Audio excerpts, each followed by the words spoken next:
Hey guys, tonight we're stepping into a stone-cold chamber deep in the heart of a medieval castle. Picture it, the wind howls outside, rattling the shutters like an angry spirit. The torches flicker weakly on damp gray walls. And you, yes, you are trying to fall asleep in a bed stuffed with straw, with nothing more than your coarse linen shift and the body heat of whoever you're lucky enough to sleep beside. No thick blanket, no electric heater, no fleece socks. Just centuries of brutal winter's stone walls that suck the warmth right out of your bones, and the constant fear that you might not make it till dawn. You probably won't survive this. So before you get comfortable, take a moment to like the video and subscribe, but only if you genuinely enjoy what I do here. And let me know in the comments, where are you listening from and what time is it where you are? Now dim the lights, maybe turn on a fan for that soft background hum, and let's ease into tonight's journey together. It begins with a door creaking closed behind you. You're standing in a dim, arched hallway of a medieval stronghold, perhaps a 12th century Norman keep. The corridor is cold, and the stone beneath your bare feet feels like ice. You don't just feel the chill. It climbs up your legs like a living thing slipping under your tunic and pricking your skin with invisible needles. There's no insulation here, no warm carpet, no cozy hearth crackling nearby. Just the stale breath of centuries damp and unmoved. Tonight your bed awaits in one of the upper chambers, so you climb the spiral staircase, winding tightly like a snail shell past arrow slits that let in more cold than light. Your hand trails the mossy edge of the stone wall as you ascend. With each step, the cold deepens. You start to understand something unnerving. These castles weren't built for comfort. They were fortresses designed to keep invaders out, not to keep warmth in. And when you reach the chamber, you're almost disappointed. A wooden bed raised off the ground, yes, but it's not the lavish draped wonder of fairy tales. It's basic. A wooden frame stuffed with straw, or maybe rushes, lumpy and loud. The mattress might be wrapped in rough linen, and on top, if you're lucky, you'll find a single woolen cover, threadbare and scratchy. Forget plush pillows. You've got a bolster maybe filled with hay or feathers, but it smells faintly musty and has seen far too many winters. There's no glass in the windows, just shutters. And if they're open, even a crack, the wind whistles in like a ghost searching for warmth. The hearth in the corner is nearly useless. Its embers might give a dull glow, but don't expect any real heat. The draft pulls the fire's breath straight up the flue out into the night. You can sit as close as you want. Your back will still be cold, so how did they do it?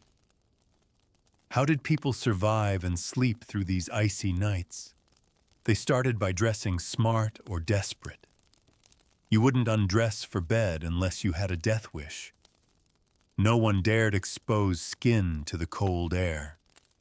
Instead, you wore your day's linen, maybe a wool tunic over it. Some even wore hats to bed. There are 14th century writings that joke about people who forgot their nightcaps and woke up with frozen ears. For the poor, sleep meant curling into tight bundles with as many family members as possible. In one cramped room, it was common for 3, 4, or even 5 people to share a bed. Body heat was the only reliable furnace. For the wealthier castle dwellers, nobles, stewards, or clerics, there was one trick up their sleeve: the canopy bed. It wasn't about luxury. That heavy fabric draped overhead and around the bed was a strategic design. It helped trap the heat from your breath and body, creating a small pocket of livable warmth.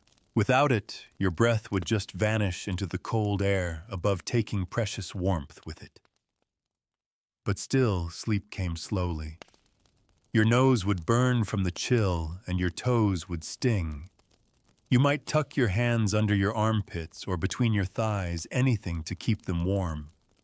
Your breath fogs the air. Every shift on the straw mattress rustles loudly in the otherwise silent night. You lie awake listening to the wind moaning through the tower slits, wondering if morning will come, or if this will be the night your body surrenders to the cold. Eventually, exhaustion wins. Your body, already taxed from a day of hard labor or castle duties, drags you into sleep, fitful, dreamless, deep. But it's not restful. You'll wake multiple times, shifting, curling tighter. Sometimes the cold would pull people into a sleep so deep they never woke again. To combat this, some castles installed elaborate arrangements around the fireplace, benches, wall tapestries, thick carpets. But all of this belonged only to the wealthiest few, and even they couldn't escape the cold entirely. The stone absorbed heat during the day, but at night it radiated nothing but bone-chilling air. And if you think the winters were bad, just wait for the damp. Rain soaked through roof tiles and walls. The air was often thick with mildew, and your blankets, if you had any, were likely clammy to the touch. The smell of mold of sweat, trapped in old wool, was inescapable. It mixed with the scent of old straw of chamber pots, emptied poorly of the bodies of others, curled up beside you, their breath steaming in the dark. No, there were no electric blankets, no hot water bottles, just endurance. The lucky few might have warmed stones near the hearth and carried them to bed wrapped in cloth. These could provide a fleeting bit of heat, but they cooled quickly, and unless you kept them tight against your skin, they were more of a mental comfort than a real one.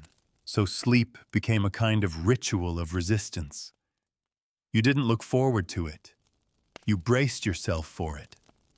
Every night was a battle, every hour a negotiation with the elements. And yet, they survived. People adapted. Their bodies adjusted to the cold. Their expectations of comfort were nothing like ours. They didn't dream of heated blankets or memory foam mattresses. They dreamt of making it through the night without waking up blue and trembling. You lie there now in your borrowed medieval bed and begin to understand what it meant to sleep in a castle. Not like a king, not like a queen, but like someone caught between stone walls and a frozen world, hoping the sun would rise and your fingers wouldn't be too stiff to move by the time it did. And as you drift, wrapped in nothing but your shift and the faintest warmth from the hearth, a new sound reaches your ears, a distant clanging, faint and echoing down the corridor. It's the sound of iron-shod boots on the stone floor, faint but deliberate, coming from somewhere below. You pull your coarse blanket tighter instinctively, curling into yourself, hoping whoever's awake at this hour isn't coming for you. The noise fades, swallowed by the stone. You listen to the silence that follows the heavy kind, like the castle is holding its breath. And slowly, sleep tiptoes closer again, but not deeply. You wake again an hour later. Your feet are numb. Not just cold, numb wooden. You shift them beneath the straw mattress, trying to find some forgotten pocket of warmth. Your breath clouds in the air above you. Somewhere behind the shutters, the wind hammers against the castle wall. The candle's gone out. You're not even sure how long you slept. And this is just an ordinary night. In medieval times, the idea of a full night's sleep was, well, a bit of a fantasy. People didn't sleep straight through the night. Historians call it segmented sleep. You'd sleep a few hours, wake for an hour or two, pray, stoke the fire, maybe even talk to your bedmates, then sleep again until dawn. It wasn't a flaw. It was the rhythm of life when the cold, the dark, and the danger wrapped around you like an extra layer of clothing.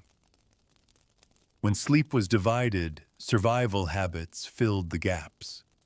If you were lucky enough to have a servant, they might come by to check the fire or bring warm stones wrapped in cloth still hot from the kitchen oven, which had been baking well into the night.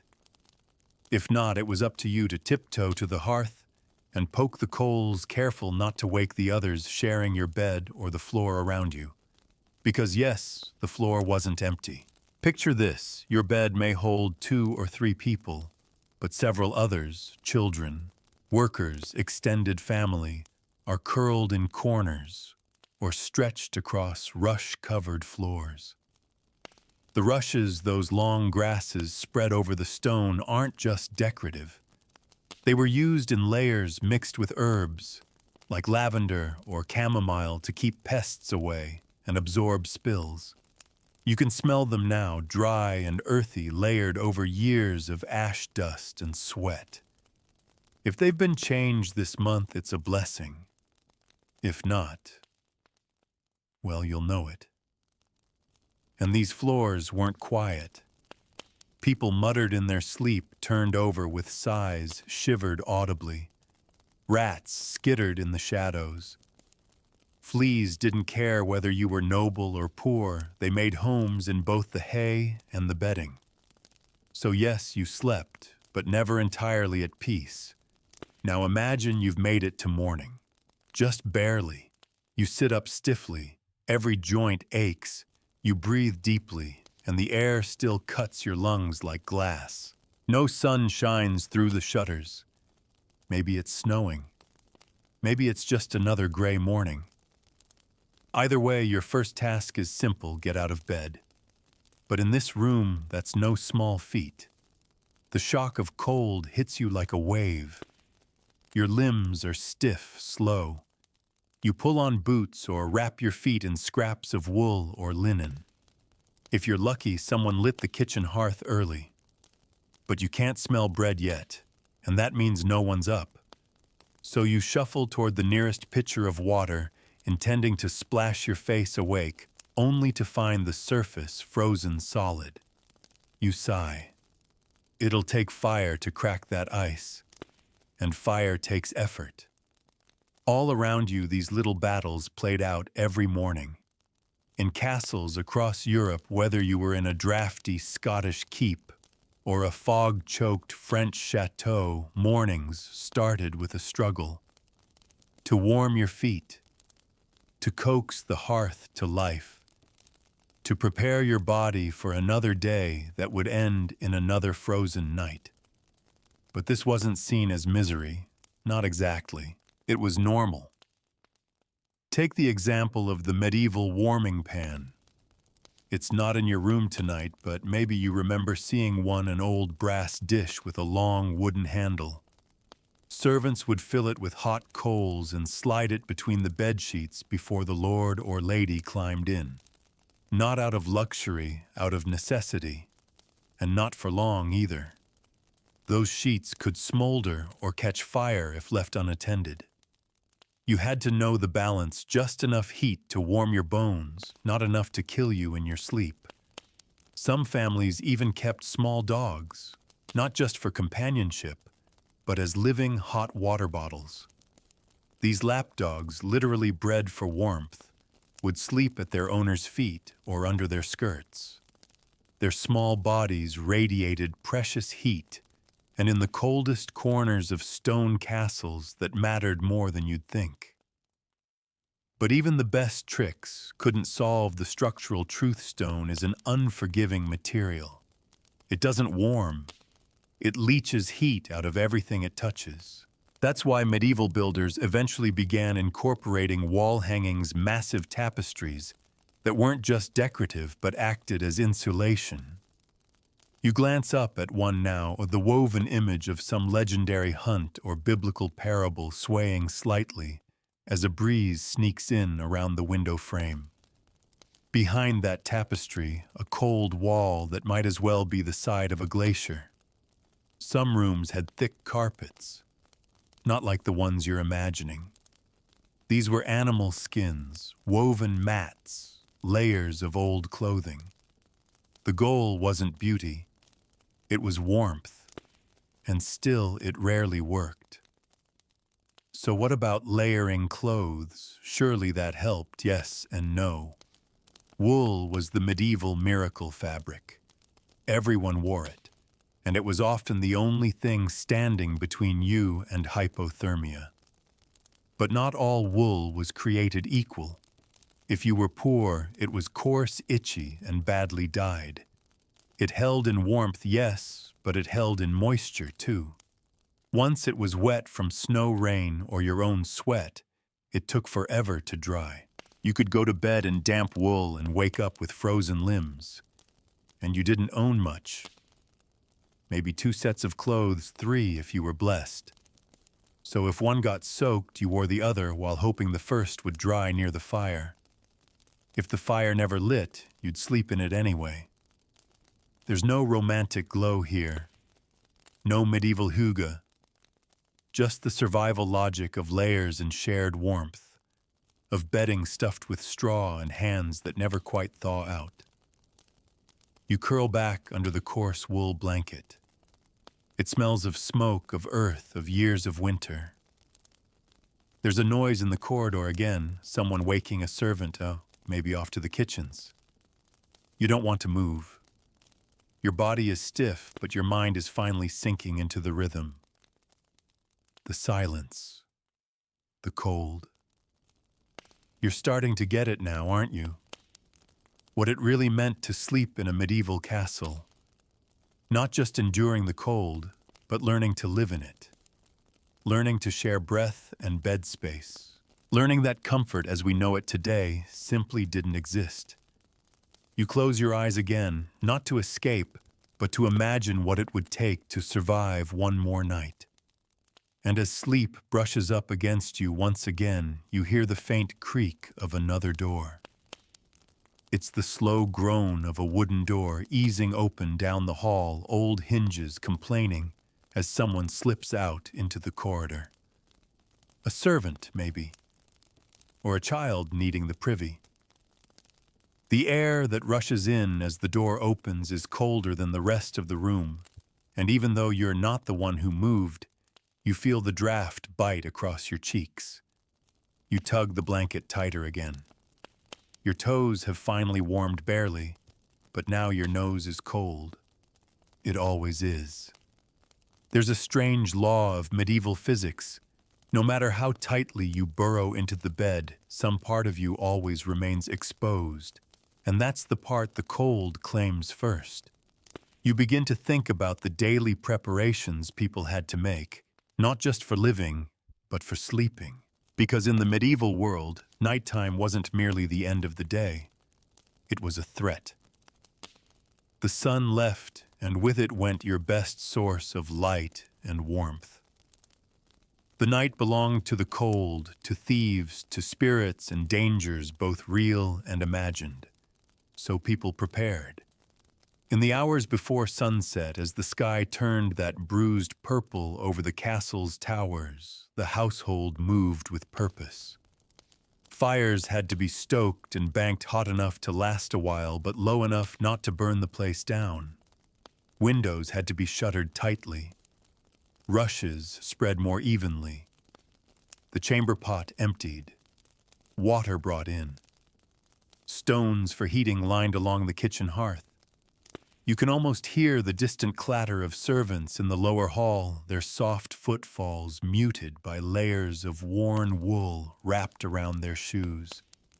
They move through routine like clockwork, not because they want to, because they must.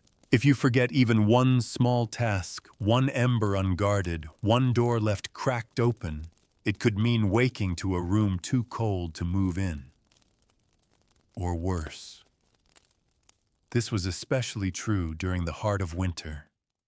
The long months when the sun seemed too weak to do anything, when snow blew sideways through the gaps in the shutters, and when the idea of crawling into bed early wasn't a luxury, but a survival mechanism. And so bedtimes were different too. Without artificial light, people went to bed shortly after sunset, maybe an hour or two later. Candles were expensive. Oil even more so. Torches smoked and filled the room with soot. No one wasted them. You learned to live with shadows. Imagine this, the fire is now banked low. The coals glow dull and steady like tired eyes. A single candle remains burning on a small table near the bed, just enough to find your footing in the dark. You can't read. There's no point. Books are rare and precious, and your hands are too stiff to hold one anyway. So instead, you lie back. Maybe someone tells a story. Maybe it's a prayer. Maybe it's just silence. And then, of course, there are the bugs. We don't think about them when we imagine castles, do we? But in these drafty, damp stone structures, bugs were a nightly nuisance. Bedbugs nested in the seams of old mattresses. Fleas clung to the straw. Lice lived on the bodies of those you slept beside. And you did sleep beside them whether you wanted to or not. A typical noble family might have one large bed, and all the younger children would sleep together packed like sardines under a single coarse blanket. If you were wealthy, you might have your own chamber, but privacy wasn't warmth. Solitude meant no one to share body heat with, and there were dangers to sleeping alone.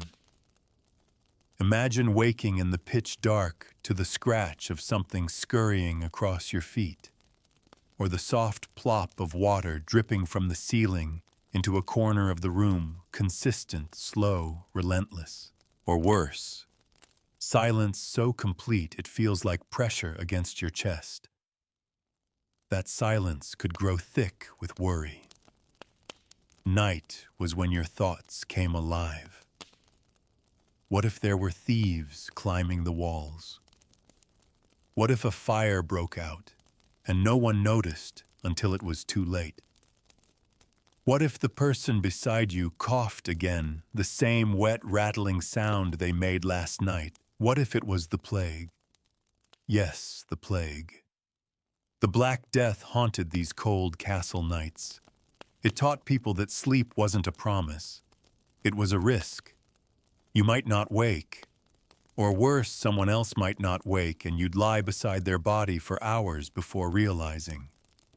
In those times, sleep was both a blessing and a surrender. To make peace with sleep in this world, people invented rituals, superstitions, charms. Perhaps you'd tuck a small relic or rosary beneath your bolster. Whisper a certain prayer 3 times. Or you'd hang a small bag of herbs by the bed, lavender, rosemary, sage. Not just for scent, but for protection. Against the cold. Against disease. Against whatever spirits the night might carry in. Some castles employed night watchmen, not just for protection, but to tend the fires. You can hear the muffled clang of one now tapping his iron staff on the floor as he passes by. He carries a small lantern and checks each corridor for open flames or sleeping servants who forgot their duties. The faint glow of his lamp dances along the wall for a moment before disappearing again into darkness. And still, despite all this, people adapted. Their bodies adjusted to colder temperatures.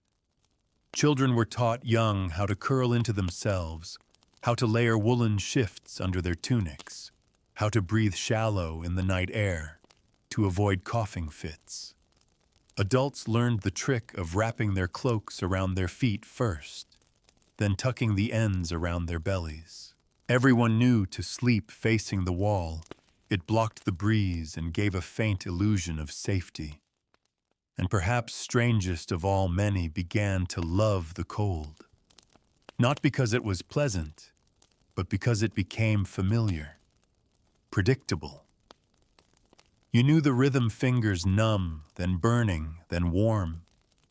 breath visible then vanishing into dark.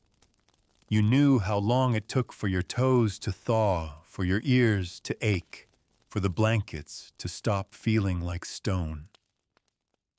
You don't resist it now. You've sunk into the rhythm. The itchy wool no longer scratches. The rushes don't bother your nose. Even the sounds of movement in the corridor blend into something almost comforting, a kind of medieval lullaby. You close your eyes again, this time prepared. Prepared to dream, even if it's only for a few hours before the bells ring out to announce morning. Before the chill becomes a command and the castle wakes again to another day of life carved out of stone. And somewhere deep in the tower above you, the wind moans like a choir of ghosts. And you swear the sound is almost melodic. That eerie chorus of wind slipping through ancient cracks in the stone, circling the battlements, dipping down the flues. It sings a lullaby no one ever asked for, but everyone knew by heart. It's the music of medieval sleep, not gentle, not soothing, but constant. Like the world reminding you that while your eyes may close, the cold never rests. You shift beneath the coarse wool once again. The chill has worked its way back to your bones as it always does. But you're not surprised anymore. You've stopped fighting it. There's something oddly reassuring in the repetition. The discomfort is predictable.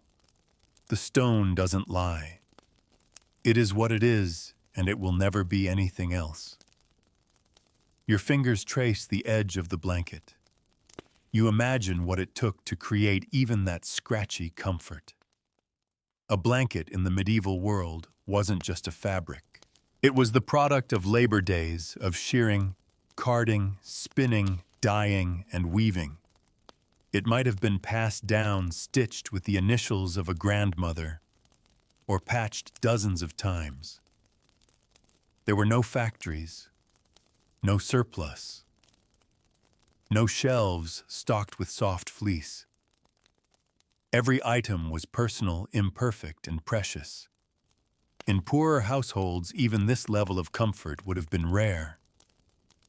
Peasants often slept in their clothing curled against hearths, children nestled against parents with livestock, sometimes just beyond a wooden partition. The cow's warmth, ironically, might be the most dependable source of heat. You wouldn't laugh at that. You'd be thankful. But here in the stone chamber of a minor castle, you're caught between those two worlds. Not poor, not rich. Not protected, not exposed. You have the bones of a bed, a rough wool cover, and maybe just maybe a little fire left in the hearth. Still, sleep was a delicate thing. Even the bed itself had its own personality. Creaky wooden joints. Straw that rustled with every breath. Mattresses weren't fluffy. They were bags stuffed with whatever was available, straw hay, or if you were lucky, feathers. But feathers came with their own problems. They poked through the fabric, they smelled, they flattened quickly. And when wet, they were worse than useless. So for many, straw was the safer bet. It was easy to replace, though replacing it meant hauling new bundles from the fields, drying them and stuffing them by hand. And you feel it now every time you shift. The straw crinkles and squeaks beneath you. It's not unpleasant. It's just loud. In a room so silent, every rustle sounds like thunder. So you lie still. Very still. There's a reason medieval people believed the devil moved in silence. Too much quiet was unnerving. Which is why people whispered prayers before sleep, not just to ask for protection, but to fill the air with something familiar. A voice, a breath, anything to ward off that unnerving stillness. You murmur a fragment now, not even sure what it means, just syllables learned by rhythm, not understanding. But these rituals were vital. The evening Angelus bell might have already rung before you crawled into bed.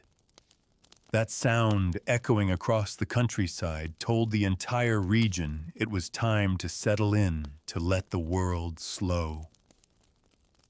The sound of bells marked time in a world with no clocks, no smartphones, no glowing numbers blinking by the bedside.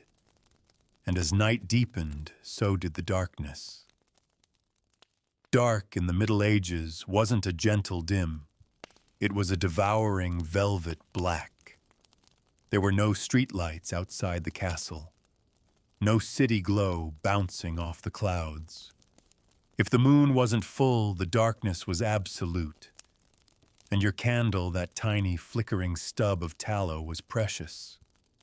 You wouldn't burn it just to chase the shadows. You'd ration it.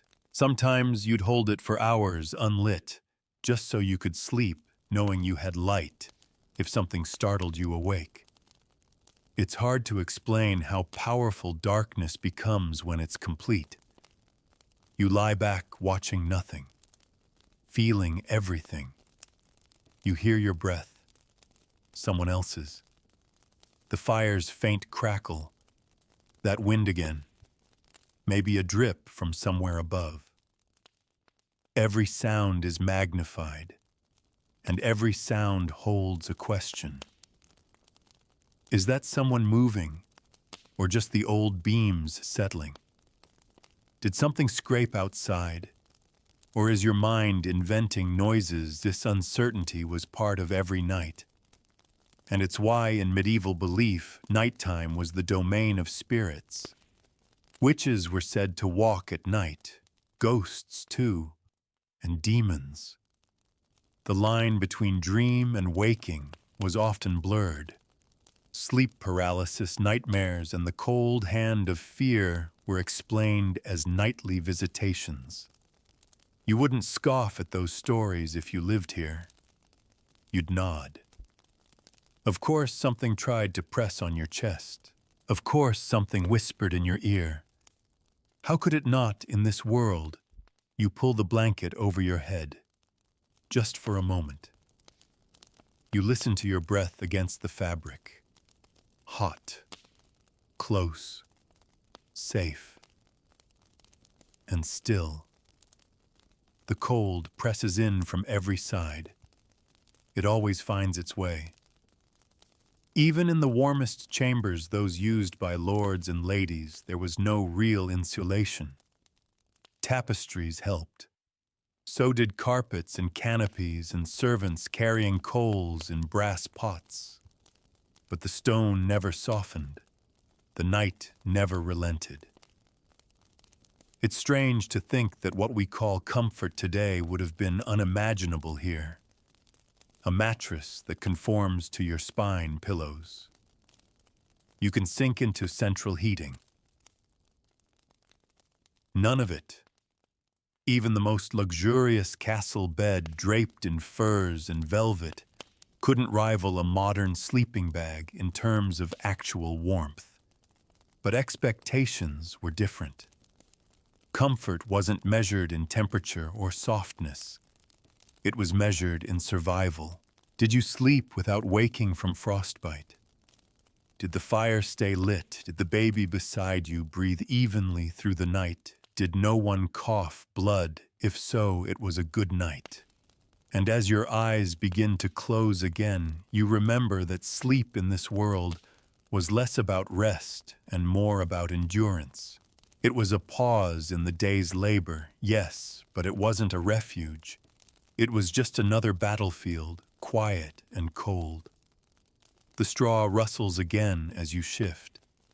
Your back aches. Your nose is cold. Your feet have gone numb again. But your mind has stilled. The rhythm of medieval night has taken hold. Outside, the wind's chorus rises again, and you begin to dream not in colors, not in warmth, but in shadows and flickers and whispers.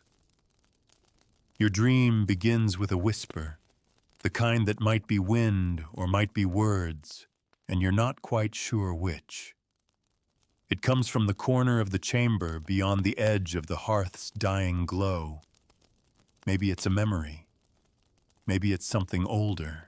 Either way, it disappears as quickly as it arrived, and you turn in your sleep, half awake, half lost, in a world where cold and imagination bleed together.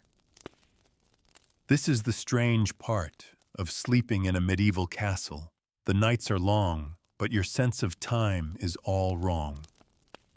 You wake often, but not entirely. You drift in and out of consciousness, not with the ease of a nap, but with the weight of survival.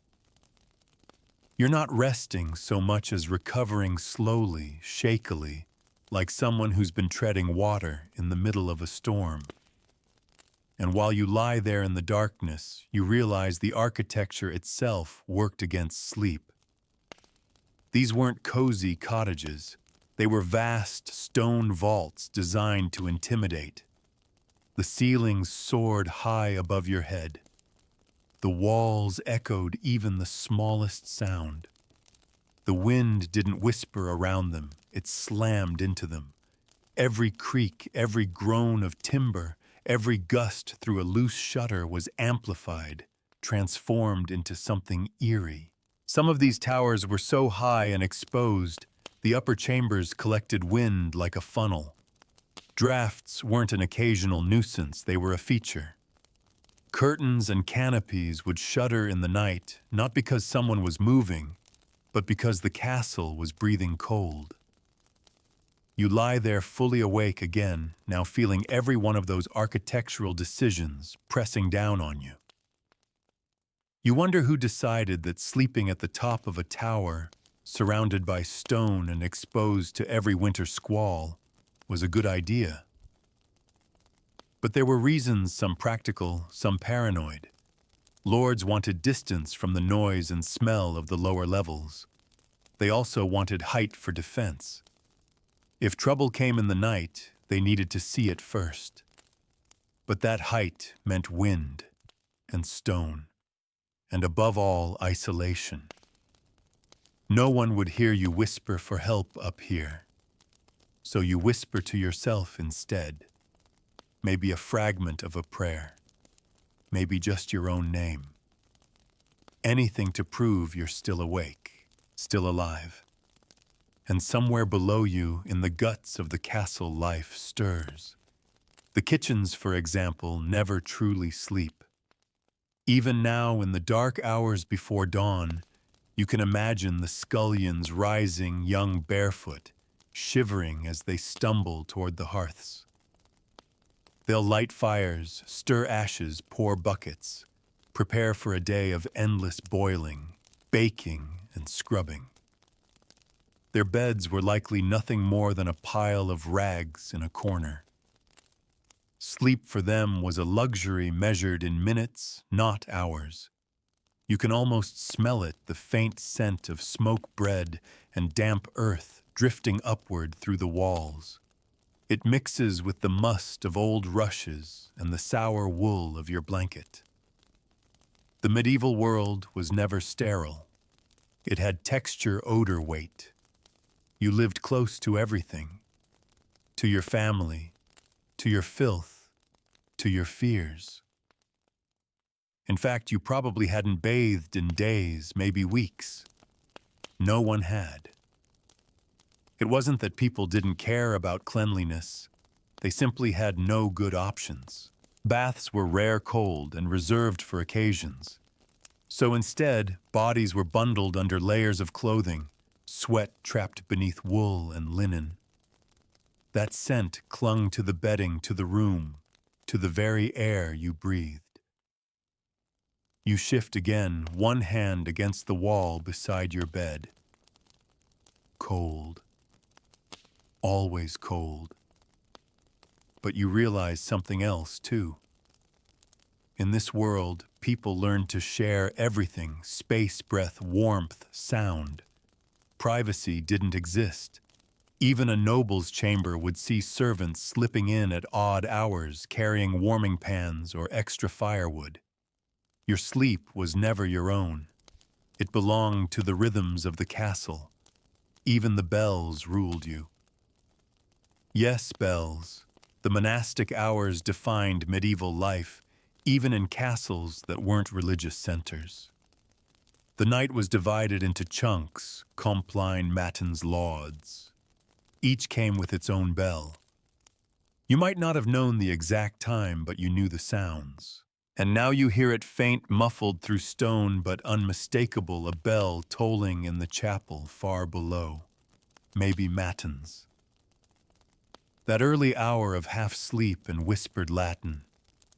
It means the monks or chaplains are rising now, shuffling toward the cold, dark chapel to chant the psalms. While you fight for warmth in bed, they fight for focus in prayer. But the bell serves another purpose too. It reminds you that time is passing, that this night, like all the others, will eventually end. You wonder how children survived this, not just physically, but mentally. The dark could be terrifying at any age, but for the young, it must have been overwhelming. Parents taught them early to fear certain things: open windows, nighttime spirits, the sound of wolves. But they also taught them rituals, blessings, charms, superstitions. You remember some now half buried in your mind. Cross your arms before sleep to keep the spirits away. Don't speak aloud after midnight. Never leave a door ajar. These weren't just stories. They were survival tools in a world where science didn't explain the cold or the cough, or the sudden stillness of someone who had seemed fine just hours earlier. The fire is nearly out now. All that remains are a few glowing coals flickering like tired eyes in the dark. The warmth they give is minimal, but still your eyes are drawn to them. They pulse gently, hypnotically. You think about the generations of people who stared into fires like this, century after century, night after night, finding comfort in their glow even if it couldn't chase away the chill. You lie there still and silent. The cold has won tonight, as it always does, but you've learned its rules. You've stopped fighting and started adapting. You shift your body to where the straw feels less compressed. You pull the blanket so it traps more air. You tuck your hands between your thighs. All the small tricks of 1,000 years. And slowly, so slowly, you begin to drift again. Not because you're warm, but because you've stopped expecting to be. And in the strange, suspended state of medieval slumber where time bends and breath clouds the air, you finally give in not to comfort, but to the kind of rest that comes from acceptance. The wind softens, the coals flicker, the castle sighs, and sleep, strange and shallow and cold, wraps itself around you once more, until something wakes you again. Not sound, not movement, just the sensation and awareness in your chest that the air around you has grown colder. The coals have faded completely now. Nothing but gray ash in the hearth, like the ghost of a fire long gone. You shiver involuntarily, and the motion sends a crackle through the straw beneath you. The blanket slips a little. Cold air floods in like water through a hole in a ship. You fumble to pull the cover up again, but it's stiff now. Damp, maybe. Or just frozen around the edges. In a place like this, moisture lingers everywhere. The castle breathes with you. And when you exhale, it exhales too with air that's just a few degrees colder than death. And yet somehow people called this home. It wasn't just the lords and ladies cloaked in velvets and surrounded by servants. Whole communities lived within these walls: cooks, guards, washerwomen, grooms, children, scribes. Some slept in upper chambers like yours, others in basements near barrels of grain or racks of tools.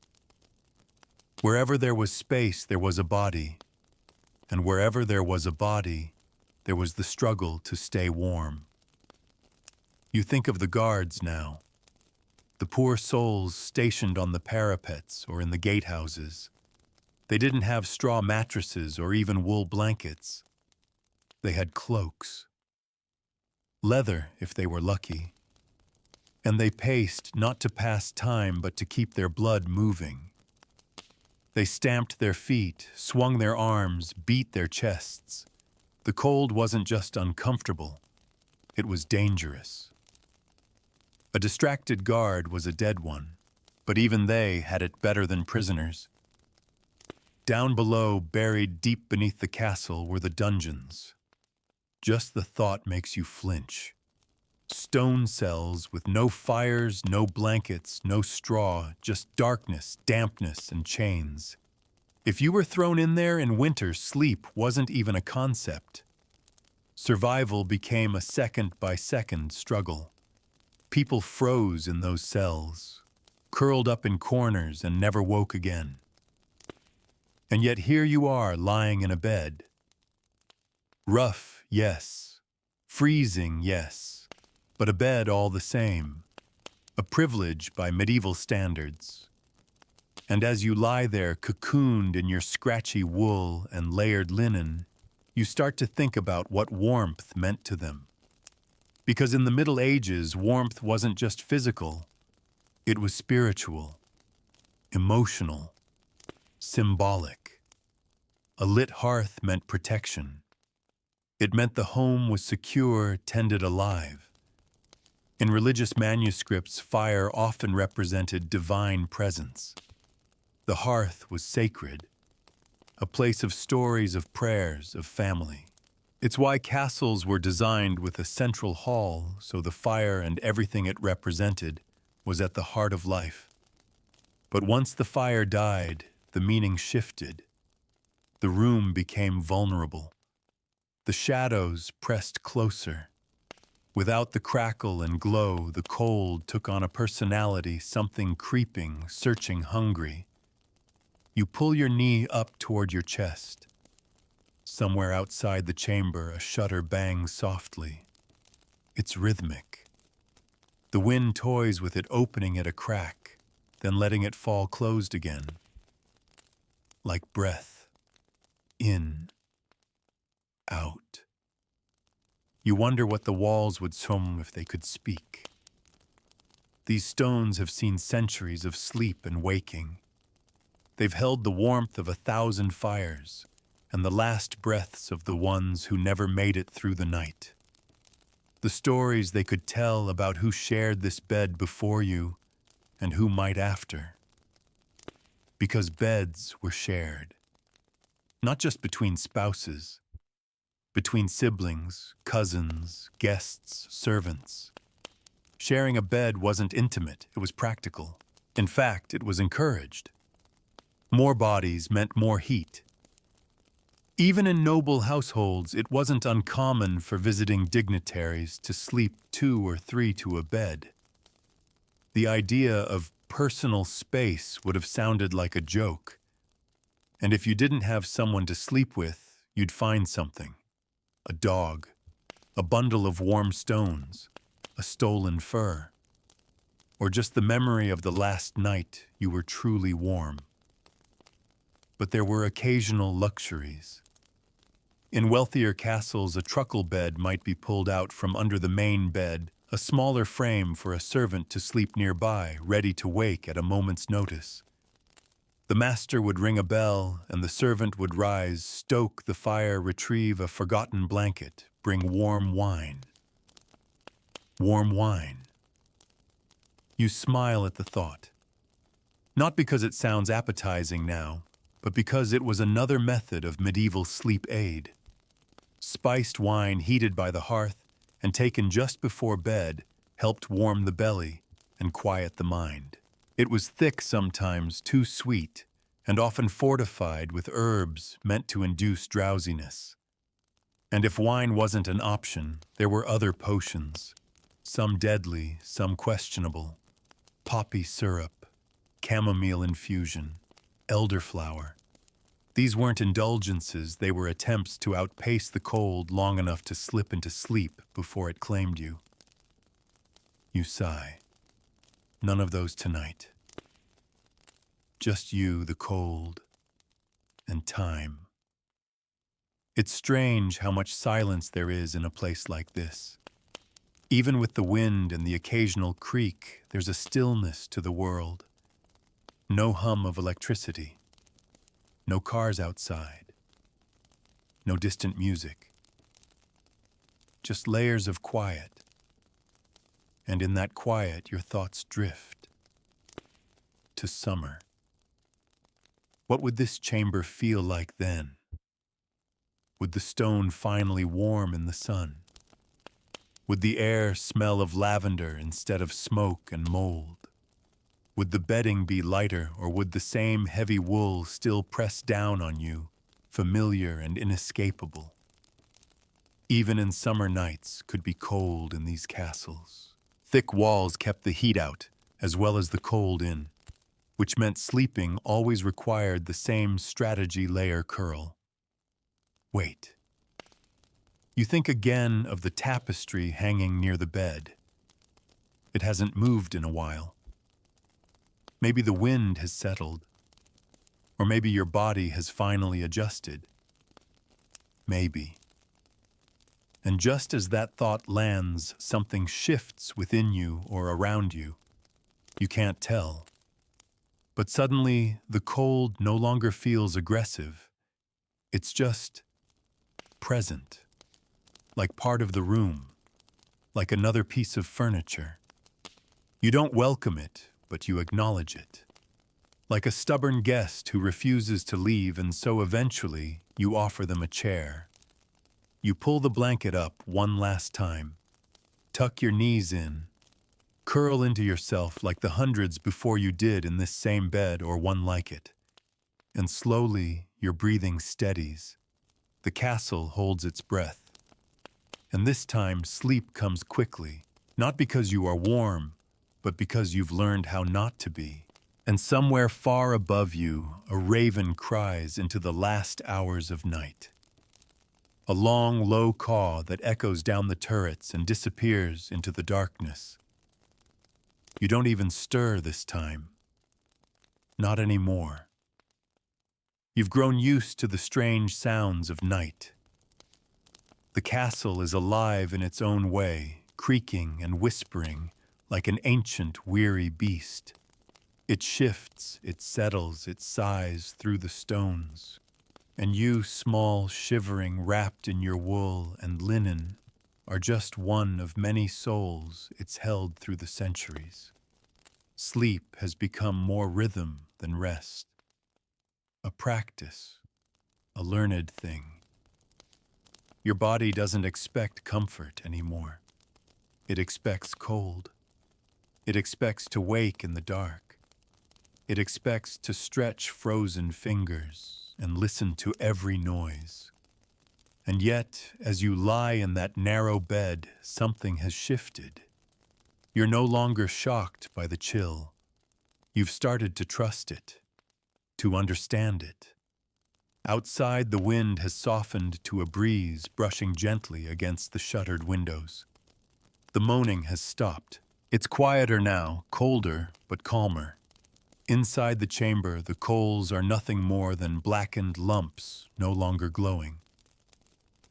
But a faint warmth still clings to the hearthstones like a ghost of fire. You can smell it, ash smoke and char, a medieval perfume. It settles into the linens, the walls, even your hair. You smell like the room, like the castle, like the age. And yet not all castles were created equal. Not all sleep was as hard-won as this. In the great royal halls, the kings and queens had elaborate bedchambers, tapestries from floor to ceiling, thick rugs layered over cold flagstones, fur pelts stacked high atop feather beds. They had warming pans, thick quilts, and roaring fireplaces that were kept alive all night by sleepy servants. But even there the cold remained. You can't outspend the winter. You can only brace for it. And below the royalty, the nobility and clergy had their own strategies. Some had private chambers while others slept communally in dormitories. Monasteries, for instance, followed strict schedules, rising in the dead of night for matins praying before shivering back into bed. Silence was mandatory. Even in the dark, even when your fingers ached from frost, your voice remained in your throat. That silence, enforced, disciplined, made sleep something monastic. Holy even. To sleep was to relinquish control, to enter the night with humility. You didn't command comfort. You accepted discomfort as part of the rhythm of life. And then there were the children. Most of them didn't have beds at all. Young boys, daughters, servants' children, they slept where there was space on the floor, on benches curled in corners, sometimes near the fireplace if the Lord allowed it. They shared rough woolen blankets or nothing at all. Their bodies adjusted quickly. They were taught from birth not to complain. A cold child who cried too much in the night would find themselves outside or worse, ignored entirely. You picture a little boy now tucked beneath a table, curled beside a dog. His breath curls in the dark. He's not afraid. He's just cold. But that's normal. That's life. His parents are snoring nearby, one curled around the other, their limbs wound together for heat. No one stirs. The silence is complete. And there's a strange peace in that. A peace born of routine. Of knowing that everyone else everywhere was going through the same thing. Castles weren't isolated in their suffering. Every household across the medieval world fought the same enemy each night, the cold. So people got creative. There were foot warmers made of wood and iron filled with hot coals and slid under benches or beds. There were heavy hoods and sleep caps worn tight around the head. Some even slept sitting up, leaning against walls wrapped in cloaks and furs. Anything to avoid lying flat on a bed of ice. And then there were beds built into walls, box beds with doors that closed like cupboards. In some regions, especially in the north, these became popular not for privacy, but to trap warmth. You'd climb in close, the little doors, and let your breath fill the space like a tiny oven. Claustrophobic, yes, but warmer than the open room. You reach now for the idea of warmth. Not physical warmth, your fingers are stiff, your toes unfeeling, but the memory of it. You think of sunlit fields, summer days, the smell of bread rising in a warm kitchen. You try to conjure that warmth into your chest. It helps a little. You lie there like that, suspended between thought and sleep. And you realize something else the cold teaches: slowness. You can't move quickly when your joints are stiff. You can't leap from bed. Everything must be done gradually. Breathing, shifting, stretching. It turns your body into something cautious, something aware. And because of that slowness, people listened more. They watched the flame. They measured time not in hours, but in changes of light. The fading of coals, the creak of walls, the quiet rustle of straw. You hear that rustle now, soft, steady, as someone in another chamber turns in their bed. A low murmur follows. A name, maybe, or a dream spoken aloud. You're not alone in the castle, not by a long shot. But the stone makes everyone feel distant, like voices arriving from another time. And there's the danger of dreams. Medieval people didn't see dreams the way we do. To them, dreams were messages sometimes from God, sometimes from the devil, sometimes from the dead. A nightmare could be a warning, a good dream a blessing. They were catalogued, interpreted, feared. Some even refused to share their dreams aloud, afraid they'd give them power. You wonder what your dream meant. The whisper in the corner, the wind that seemed to call your name. You won't speak of it, not yet. Instead, you focus on your breath again, slow, shallow. Your hands curl against your chest, seeking warmth that isn't there.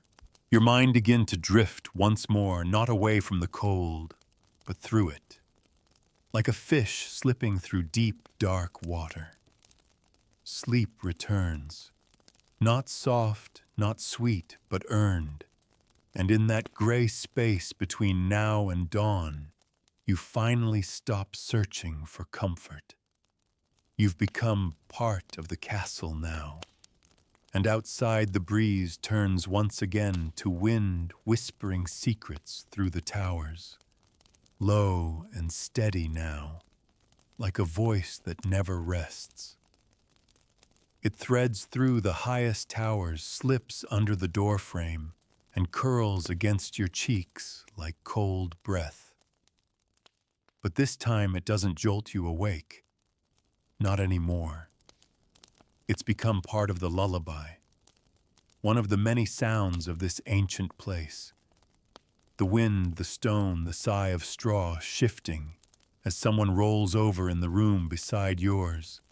They all blend into the rhythm of the night. You feel your body sink further into the scratchy, uneven mattress.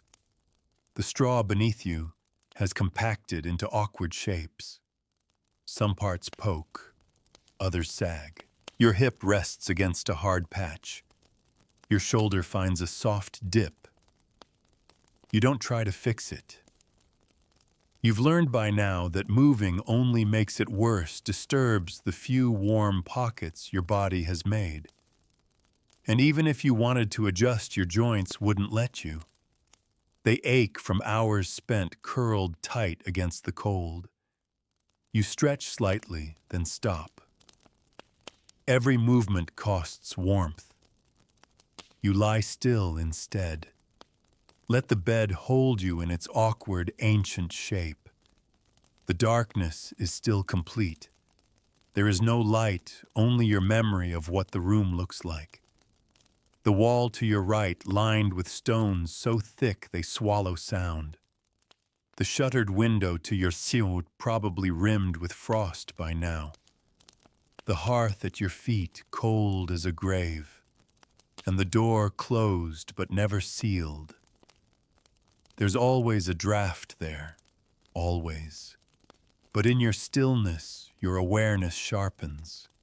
You start to notice small things, the way your breath makes the blanket rise, the slight warmth under your knees, the scent of old wool and extinguished fire, the sound of something dripping from somewhere high in the tower, slow and rhythmic like a ticking clock from a time before clocks ticked. And then you remember you're not supposed to sleep the whole night through.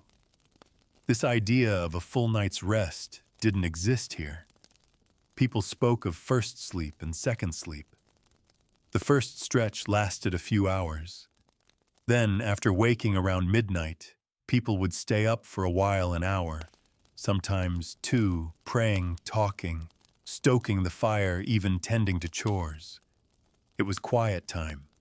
Reflective time, time suspended in the hush of midnight, and then they would return to bed for second sleep. You're in that gap now, that middle stretch of night where the world breathes differently. In this moment you feel what they must have felt, not restless but calm, Not disturbed, but aware. You rise carefully. The blanket falls away in slow motion, and the cold slams into you like a wave. Every inch of skin it touches prickles with the sting of sudden exposure. You grit your teeth and swing your legs down. Your feet touch the stone floor, and it's worse than you remember. Not just cold, wet cold. The kind that seeps in and settles deep in your bones. But you move anyway. You shuffle to the hearth, crouching low, to where the coals once lived. There's nothing now but a dull gray ash, soft as dust. You dig through it, hoping for a glow, a spark, something to coax back to life. But there's nothing. The fire is dead. So you wait. You wrap your cloak tighter around your shoulders, pull your knees to your chest, and sit on the floor. Your breath floats in little clouds. You can see it more clearly here in front of the hearth, where the air is a shade colder. This is where the mind begins to wander. You think of stories told in kitchens and halls about what happened in the darkest hours. The hour of wolves, some called it. The hour when spirits were most likely to walk. When the sick worsened. When the dying slipped away. When the frost crept higher up the windows and the fireless rooms grew still and fearful. That's why some didn't sleep at all during this time. They kept watch. Not out of duty, but out of dread. Watching the shadows. Watching each other. Watching the sky, waiting for the first hint of dawn. You glance toward the shuttered window. Still dark. Still deep in the night. No promise of morning yet. So you stay by the hearth, remembering how people endured. In castles, when fires failed, servants sometimes brought in braziers, metal bowls of glowing coals set on iron legs. They radiated heat, but also danger. One wrong move and the bed curtains could catch fire. One stumble, and the floor would smolder for hours unnoticed. Fires in castles were not just feared, they were common. Many great halls were lost to them. That's why stone dominated everything. Wood burned. Stone didn't. And yet the cold claimed more lives than fire ever did, especially among the young and old, especially in years when harvests failed and the body had no reserves. You might go to bed with cold toes and wake up with no feeling in your hands. Or worse, your brother next to you doesn't wake up at all. Still, people return to their beds every night, knowing the risks, trusting in their routines. You rise again, slowly, limbs stiff, muscles aching. You pad back to the bed and slip beneath the blanket, gasping slightly at the shock.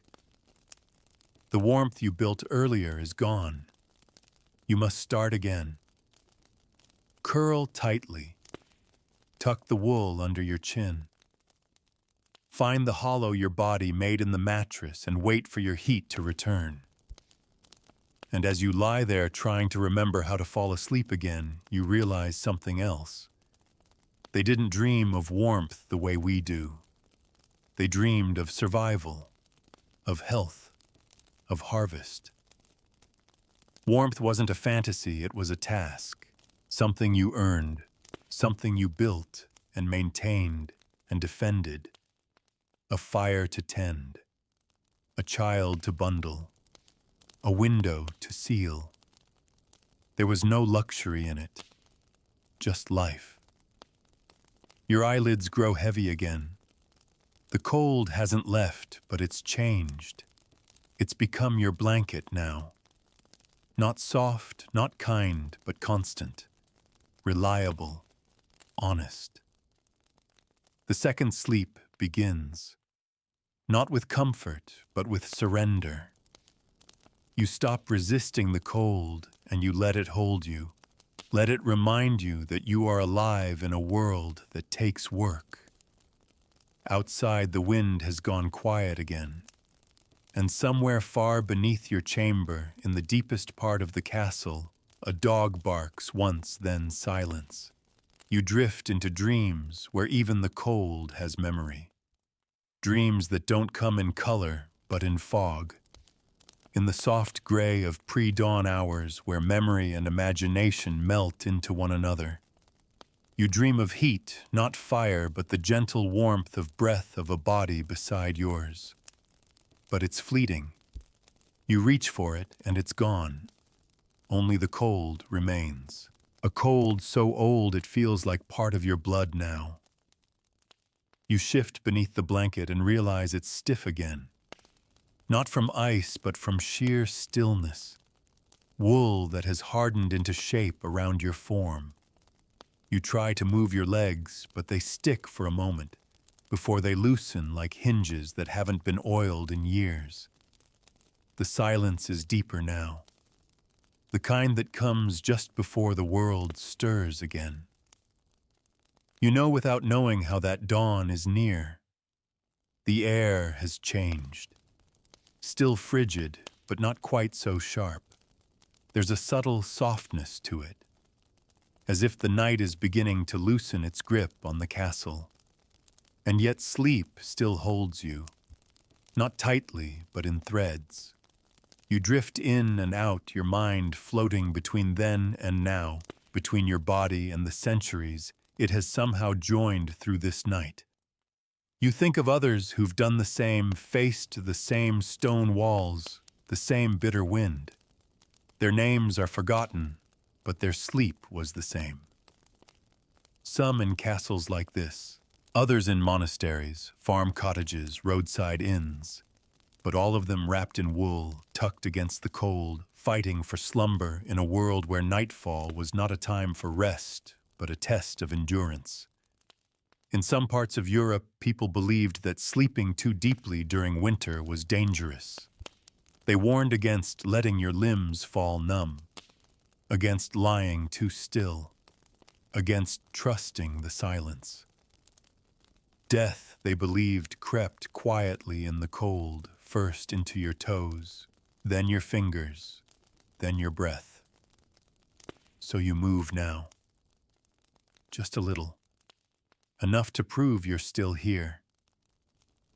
Your foot brushes against something. Not straw. Not wool. Something warm. A hand. It startles you. But only for a moment. Then you remember you're not alone. You're sharing this bed. Of course you are. You don't turn to look. You don't speak, and in this age, conversation at night was rare. You didn't wake someone if it wasn't urgent. Words belonged to daylight. At night, warmth was the only language. You leave your hand there. Skin against skin. The warmth spreads slowly. Not enough to thaw you, but enough to remind you you're alive. And that was everything.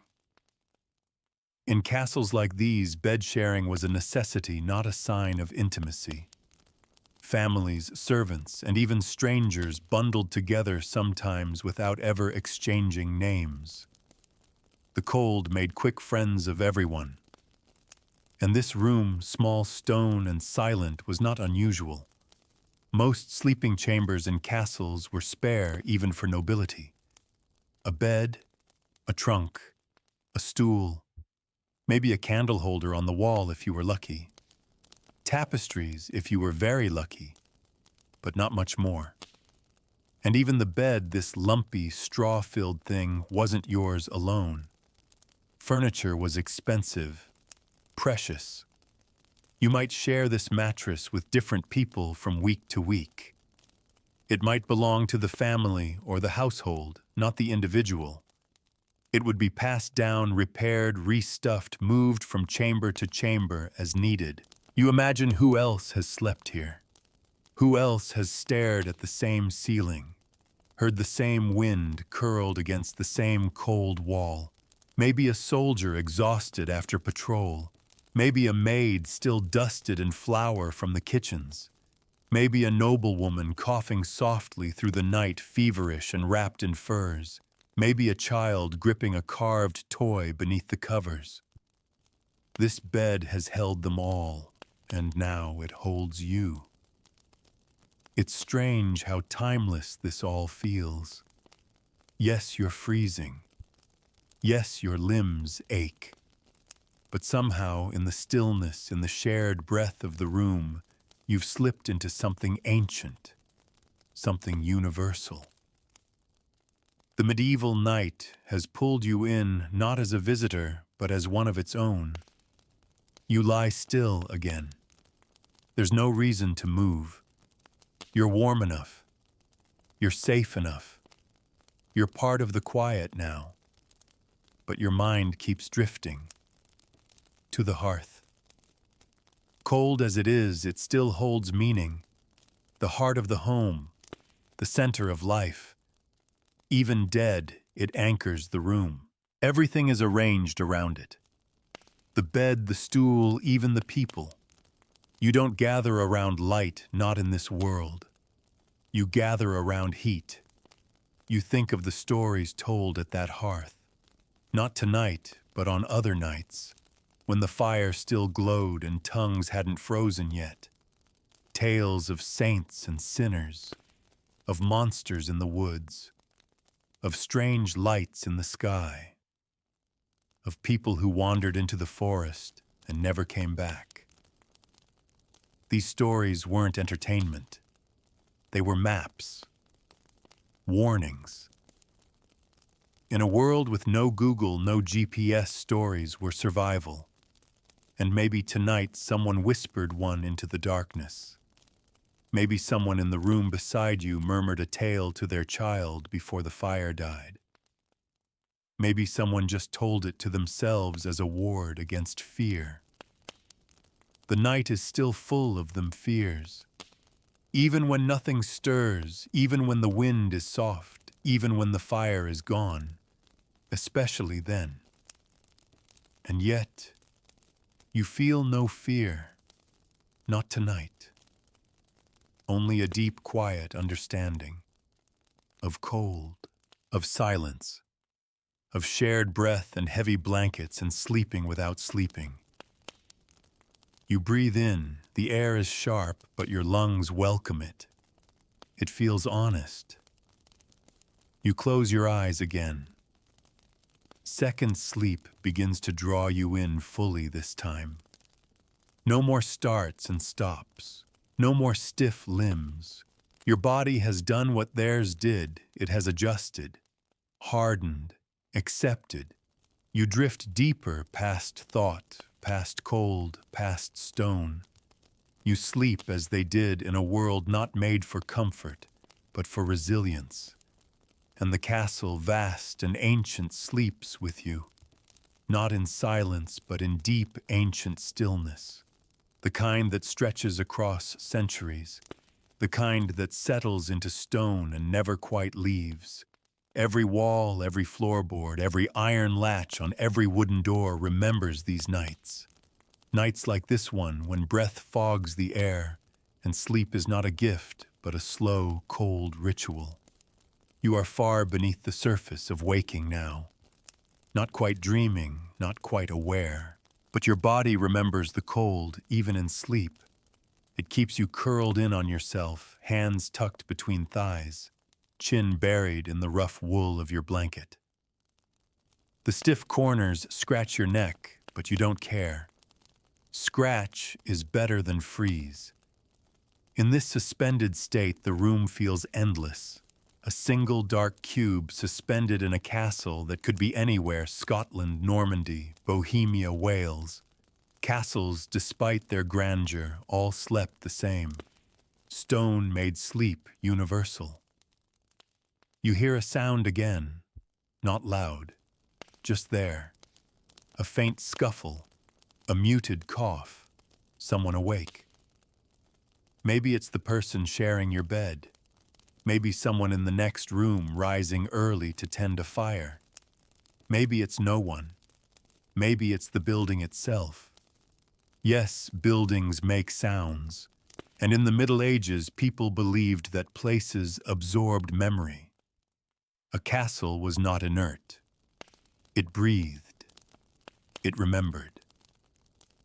It mourned. That's why so many refused to sleep alone in certain rooms.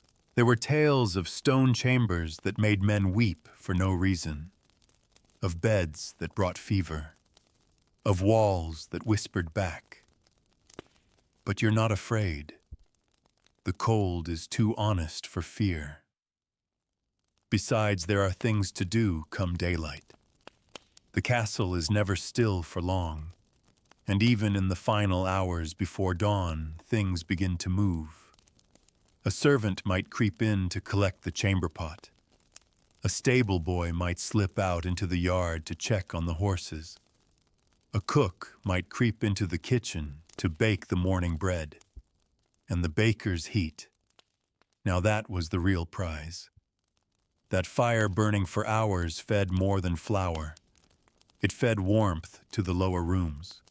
Sometimes it reached as far as the great hall, and the floors above would feel a faint blush of heat, a breath of relief. But you're not near the kitchens. You're high up near the battlements. Your chamber is quiet, untouched by rising fires. If warmth comes, it will come from you and you alone. That's how it was for most.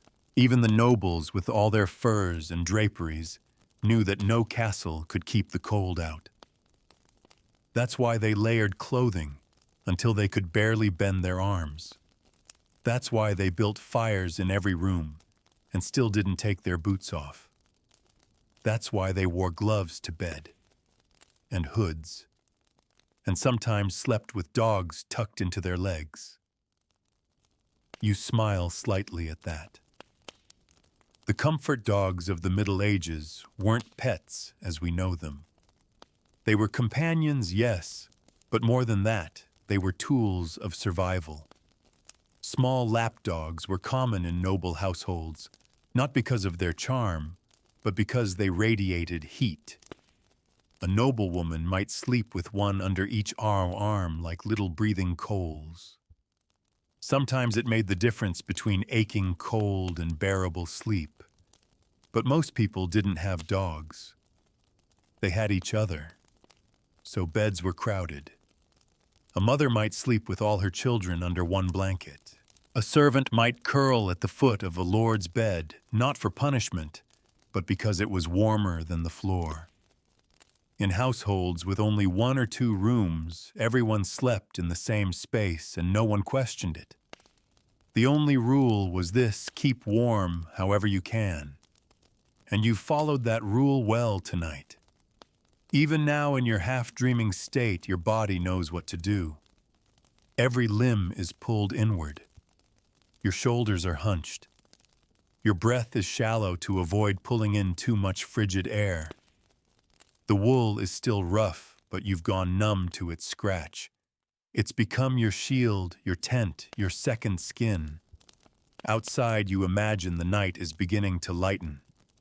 Not quite dawn, but close. The sky will shift from black to ink blue. The frost on the window shutters will glow faintly. Somewhere in the fields beyond the castle walls, the roosters will begin to crow. A bell might ring from the chapel. Not yet. But soon. And with that bell will come the stirrings of the castle. You'll hear doors creak open, firewood clatter into stone hearths, water splash into buckets. The first spoken words of the day, rough-tired, matter-of-fact. The sleep will drain out of the castle like fog from a valley. But not yet. You still have time. Just enough. Enough for the final stretch of sleep. Enough to imagine just for a moment that the room has grown warmer. Not from fire, but from memory. From the collective heat of all those who have slept here before. who have curled into this same corner, who have sighed into this same woolen blanket, who have waited for dawn.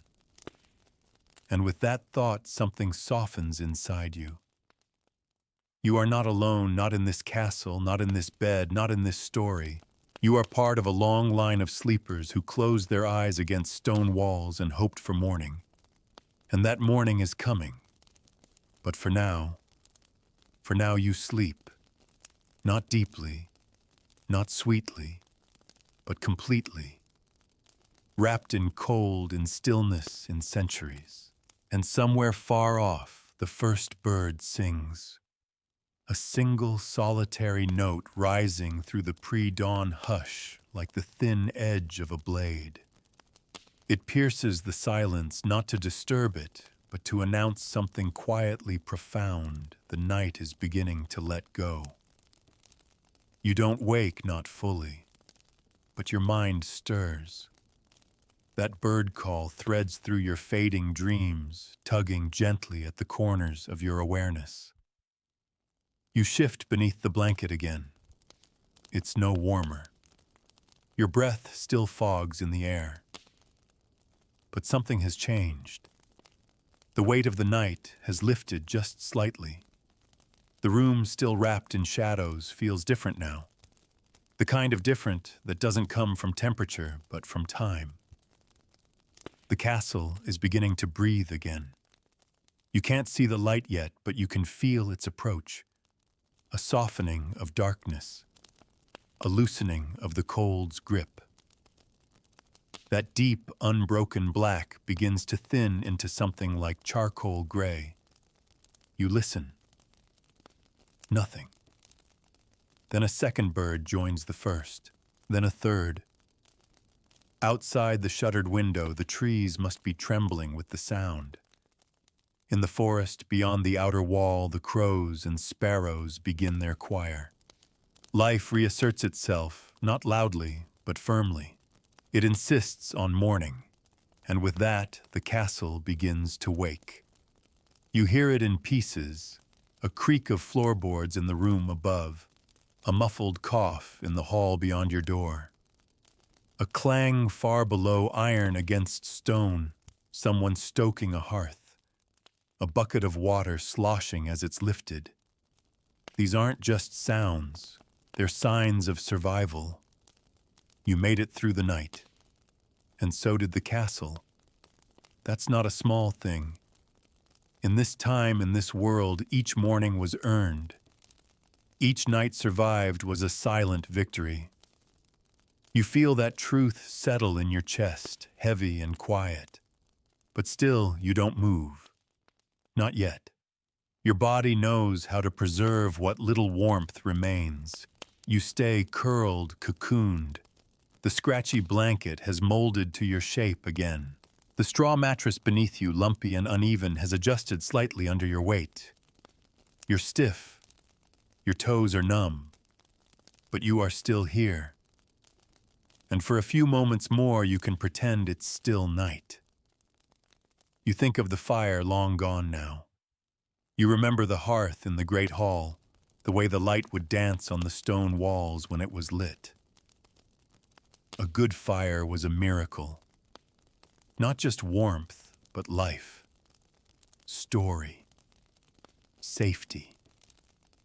That's why it was sacred. Hearth and home, the center of every medieval life. You didn't build around the dining table. You built around the fire.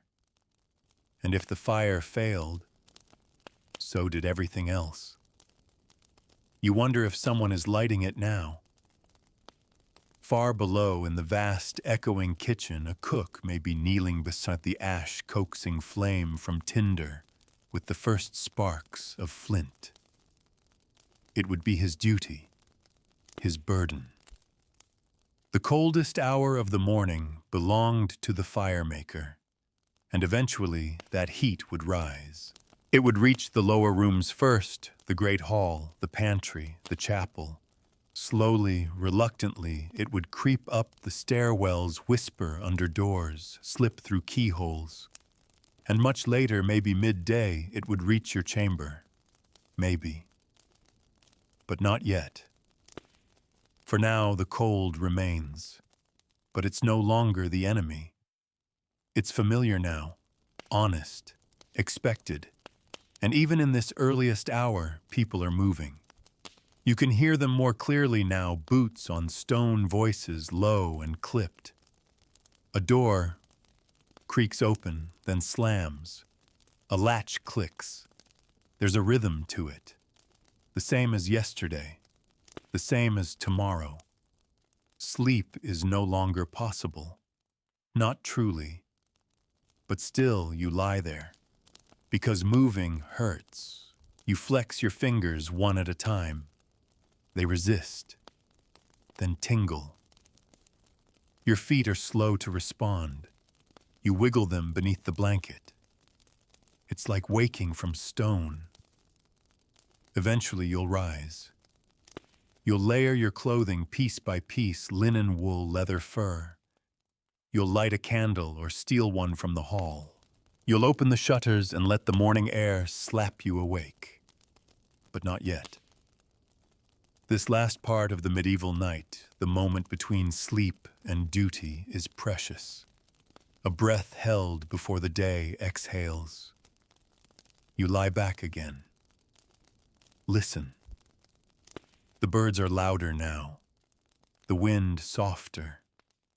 The cold still there. Always there. But no longer a surprise. It's just part of life. And in this final moment of stillness, before the castle truly stirs, you understand something deeper. They didn't sleep in spite of the cold. They slept with it, through it, alongside it. It shaped them, humbled them, strengthened them. And now it has shaped you too. You made it through the night. Not by conquering the cold, but by surrendering to it. By accepting the rhythms of a world where stone walls held no heat and blankets barely helped. And as the gray light of dawn finally begins to bleed through the cracks in the shutters, you rise slowly, stiffly, and wiser than you were the night before. You sit up slowly, like you're emerging from a different century. Every joint protests. Your neck is stiff. Your back creaks. Your fingers move like they're wrapped in ice. But you've survived the night. You don't think of it that way, not at first, but that's exactly what this was, survival. You swing your legs over the side of the bed. The stone floor is as cold as death. It feels like stepping onto frozen iron. You flinch instinctively and curl your toes, but there's no escaping it. You grab the edge of the blanket and drape it over your shoulders like a cloak. It's not elegant.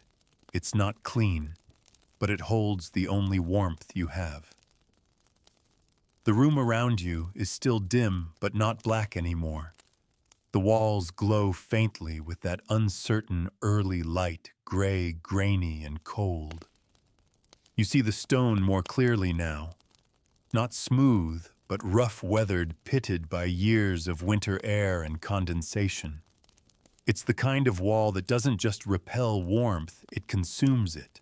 You step forward gingerly, making your way toward the shuttered window. Each step is cautious.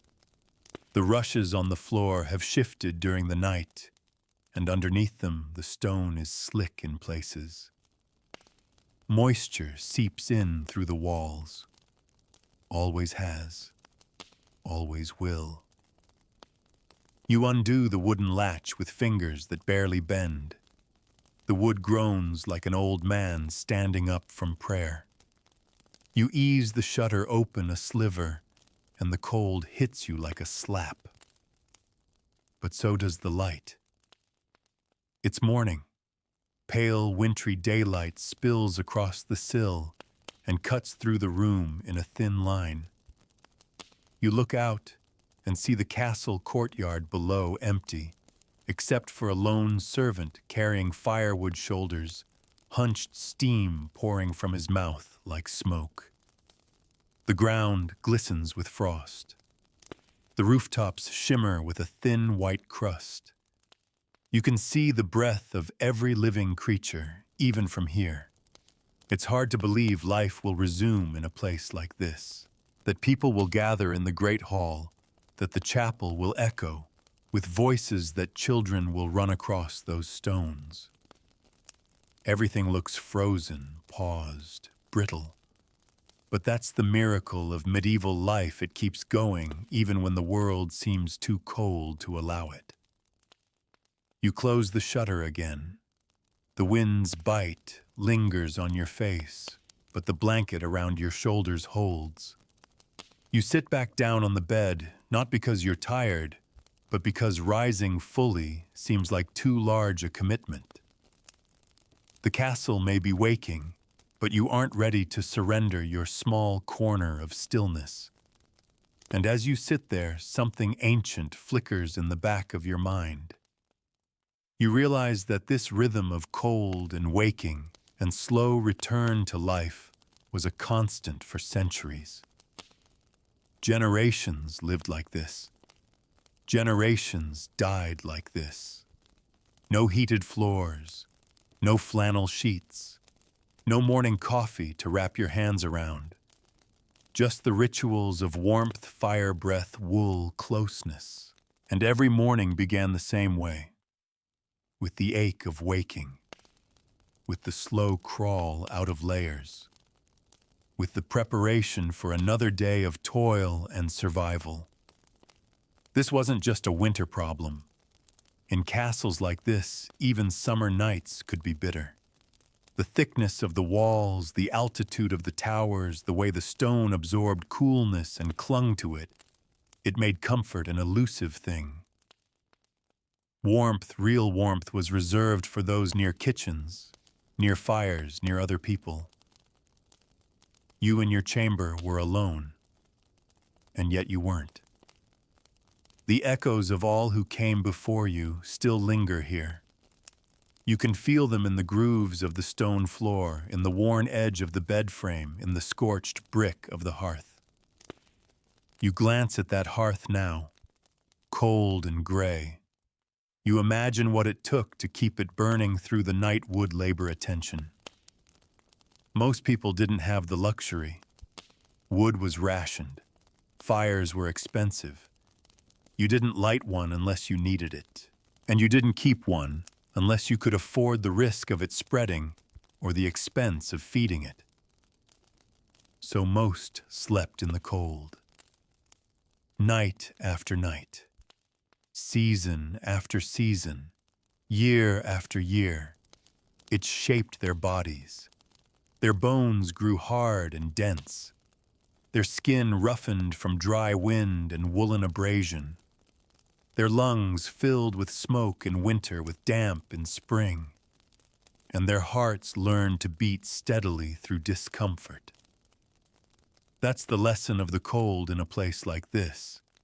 It teaches you to endure. You stand again, wrapping the blanket tighter. You move slowly to the corner where a small basin of water waits. Someone filled it yesterday. Now the top is a thin disk of ice. You press a finger against it, and it cracks. The sound is delicate and crisp. You break the surface, splash the water onto your face, and gasp. The cold is sharper than a blade. It slaps you fully awake, but your breath steadies. Your chest rises and falls. You've begun the day, and through the open crack of the door, you hear it now. Life. A voice calling out in the corridor. Footsteps descending the stairs. A pot clanging below. The rustle of fabric. The clatter of iron. The day has begun for everyone. You dress quickly. Layers, always layers. Linen against skin, then wool, then something heavier if you're lucky. Your movements are stiff, robotic, but they improve with every minute. You are warming, not from heat, but from motion. You are awake now, truly.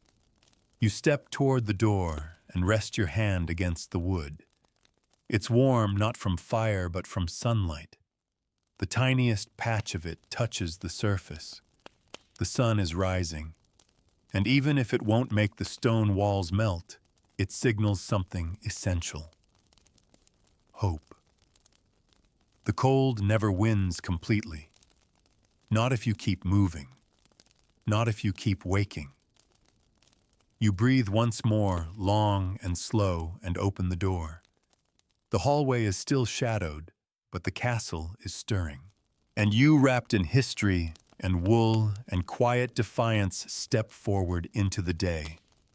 The hallway greets you with a breath of colder air than you expected, as if the castle itself is exhaling its long-held frost into your face. You pause, bracing against the chill. The stone beneath your feet is uneven, worn smooth by centuries of footsteps. Your own bare steps now join theirs, a continuation of a ritual that hasn't changed in 1,000 years. You shuffle forward slowly. The torch sconces on the wall are empty, and blackened, their holders warped from long use. A few are lit farther down the hall, their flames trembling in the draft, casting moving shadows across the walls. You follow them like breadcrumbs, step by careful step. The castle at dawn is unlike the castle at night. It's no longer holding its breath. Now it stirs and grumbles. Below, deep in the kitchens, the clatter of pots begins in earnest. A burst of voices, low and groggy. Somewhere someone is hauling water. Somewhere someone else is sweeping rushes from the floor, with stiff bristles and a stiffer back. The castle is awakening in waves, noisy, chaotic waves. But it's not warm yet. That will take hours. You pass an open chamber door and glance in. A servant is helping a lady dress, layer by layer, shift by shift, the woman shivering with every motion, lips pursed in quiet irritation. Her hair is tangled with sleep. Her arms hug her chest. She doesn't speak, and the servant doesn't look up. The routine is ancient mechanical practiced. Further along, another chamber. 2 boys are pulling on boots beside a smoldering hearth. They slap their arms against their sides to get the blood moving. Their cheeks are red from the cold. One sneezes, and the other doesn't flinch. Just another winter morning. You keep walking. The air changes as you descend the spiral staircase. A little warmer, just slightly. Maybe it's the movement. Maybe it's your blood finally waking up. Or maybe it's hope. You follow the smell of ash and yeast drawn toward the scent of life resuming. When you reach the great hall, it's still mostly dark. Only a few candles flicker at one end. The long wooden tables are empty, but dusted with a fine frost that's gathered overnight. A servant moves between them with a bucket, scattering rushes across the floor, fresh ones, green with rosemary and sweet-smelling herbs. They'll mask the smells of the bodies soon to fill this space, of wool and mud and unwashed skin, of horses and firewood and garlic. It's not unpleasant. It's just real. It smells like life, like work, like survival. At the far end, someone is trying to relight the hearth. You watch as they crouch low, blowing gently into the stacked kindling. The sparks catch. Flame licks at dry sticks. There's a crack, a hiss, and then finally a blaze. Small but steady. Everyone in the room stops for just a second, glancing toward it. There it is. The day's first fire. You move closer almost without thinking. So does everyone else. A few workers sidle toward the hearth, pretending to inspect the stones, the benches, anything that lets them stand near that growing warmth. No one says it. No one has to. The fire is the castle's first prayer of the morning. You reach out your hands, and the heat hits you. It stings at first. Your fingers, numb for so long, don't know how to receive it. They tingle, then throb, then soften. It hurts, but it's the best kind of hurt. You breathe in the scent of burning wood. It's sharp, alive. The orange light dances on your skin, reminding you what it feels like to be warm. Truly warm. And standing there, you begin to understand why the medieval mind considered fire sacred. Why it was more than just a tool. Fire was a miracle, and everyone treated it like one. You didn't waste it. You didn't forget it. You fed it, protected it, shared it. Some castles even had firekeepers, servants, whose entire job was to tend the flames day and night. They were trusted with the life of the house. If a fire went out in the wrong room at the wrong time, people could die. And starting it again wasn't easy. Not with wet wood, damp kindling, shaking hands. You think back to your room, to the dead hearth in the corner, to the stone that radiated nothing. And you realize how precious this little flame in the great hall truly is. Around you, others begin to speak softly, the first murmurs of the day. A boy coughs. A woman sneezes. Someone laughs briefly, quietly. Life is happening again. And soon the hall will be full.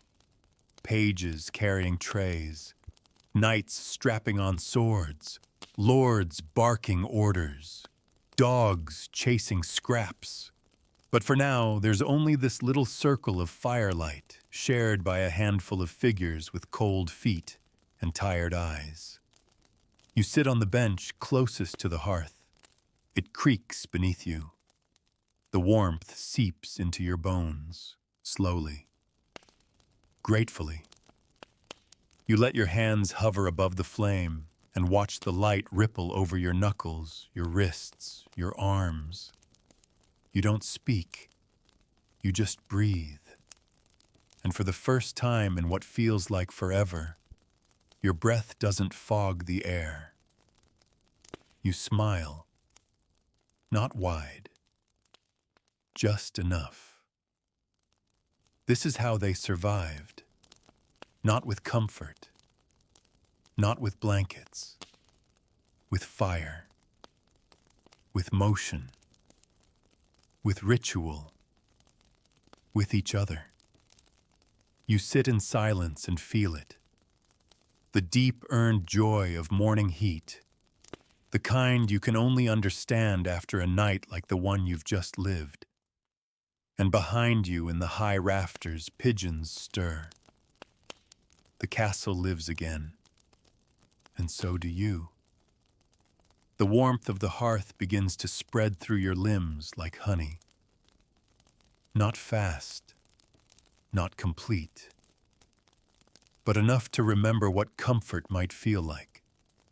Enough to loosen your jaw, relax your shoulders, unclench your fists. The pain fades into something softer, and your breath no longer comes in tight clouds. You sit still for a long moment, soaking in the firelight, watching it flicker and dance on the ancient stones of the hall. Shadows stretch and sway on the wall behind you, tall and thin, and shifting, like they've got a mind of their own. It's almost like the fire is alive, not just heat, but movement presence. And in a way it is. That fire will dictate the rest of your day. It will bake the bread, heat the stew, warm the tools, dry the boots, soften the wax for sealing letters, melt the tallow for candles. Everything starts with fire. Without it, the castle stops. and you, like everyone else, would return to the night's freeze even in the middle of the day. A servant approaches the hearth holding a heavy black pot with both hands. She nods to you, wordlessly crouches, and hangs it from the iron hook above the flame. The pot creaks on the chain, swinging slightly. Inside porridge, you guess. Thick, bland, and steaming. The smell is faint, but enough to remind you that your stomach exists. You haven't eaten since yesterday, and your body knows it. It's not hunger in the way you know it now. It's deeper, more like a hollowness behind your ribs, a low echo that pulses with each heartbeat. The kind of hunger that doesn't demand, just waits. Patient, resigned. Food will come. Not a feast, just enough. A small wooden bowl may be handed down the line. No spoon unless you're someone important. Just your fingers or a crust of bread for scooping. It will be hot, and that will be all that matters. You glance around the hall again. More people are gathering now. A man dragging in a bundle of kindling. 2 boys whispering by the tapestries. An old woman with a mop and a crooked back shuffling across the rush-covered floor. The fire has become the heart of it all, the magnetic center. And you realize this too was part of medieval sleep. Not just the night, not just the bed, but this waking ritual. The aching limbs, the silent walk through the halls, the shared fire, the thin porridge, the slow return of blood to your hands. You stretch your fingers, now flex them in the heat. They're red and raw, but they move. That's enough. You tuck your feet beneath you on the bench, closer to the flames. There's no need for speech here. Everyone understands. Everyone has passed through the same night wrapped in their own patchwork of sleep and cold. And just beyond the hall's open arch, the courtyard is waking too. You rise from your seat and drift toward it, the blanket still wrapped over your shoulders like a cape. A few others do the same, moving quietly, drawn to the light. You step outside and stop. The air is still bitter, sharp as ever. But it's filled with light now. Not golden light, not yet. But clean, crisp, honest. The frost has not melted, but it glitters. Every stone, every timber beam, every slate tile sparkles under the gray-blue dawn. You can see your breath again, but this time it's not a threat, just a fact. A boy leads a horse from the stables, steam pouring from its nostrils. A girl pours water into a trough, gasping as her hands touch the icy rim. The blacksmith's apprentice hammers at the shop door, his breath billowing like smoke. All around you, people begin their day with the same quiet understanding. The cold is not going anywhere. But neither are they. You stand there, arms folded inside the blanket, watching it all. And you think again of sleep. How different it is here. Not a soft landing, not an escape, not an indulgence. Sleep is work. You prepare for it like you would a task. You survive it like you would a trial. You wake from it sore but proud. There's no waking up refreshed in a place like this. Only waking up alive. And yet in that there's something beautiful, something resilient. You return to the hall just as the first bowls are being passed out. The smell of oats and wood smoke clings to the air. You take your seat by the fire again. Someone hands you a chunk of dark bread, dense, rough, a little burnt. You take it without words. It's warm from the pot. You eat slowly, carefully. Your fingers are clumsy, your teeth ache from the cold, but each bite reminds you you're here. You made it. And when the bowl is empty and the bread is gone, the castle begins to call again. Tasks await, duties beckon. The rhythm of the day marches forward. But in the quiet beneath all that bustle, you carry something no one can see. The knowledge of the night, of what it took to lie still in a freezing bed with no blanket, of how to warm your hands without a fire, of how to listen to the wind without fear, and how to wake up anyway. This is how they lived. And now, for a little while, so have you. You rise once more from the bench, your muscles now looser than they were just an hour ago. The fire has done its work, not just on your fingers and toes, but on your breath, your bones, your very mood. You can feel the night's weight lifting off you like a heavy cloak. You made it. The castle by now is fully alive. Footsteps echo up and down the stairwells. Boots scuff against stone. Buckets slosh with icy water. Commands are called down hallways. The great doors to the outside creak open, and the cold rushes in again. But no one flinches. Everyone knows this cold. It's the same cold that wrapped you in sleep, hovered in your breath, and coated the walls of your chamber with frost. It's no longer a surprise. It's just part of life. You pass through the great hall, watching life unfold in practiced rhythms. The household moves like a single living thing. The cooks in the kitchen shout orders. The steward reads aloud a list of supplies. The chambermaids carry linens and pails, eyes low, fingers red. Everyone is moving, working, enduring. And you realize this has always been the pattern. Sleep in the cold, wake in the cold, work in the cold. In medieval castles, warmth was a visitor, not a resident. A flicker of heat from a hearthstone. A rare patch of sun on a southern-facing window.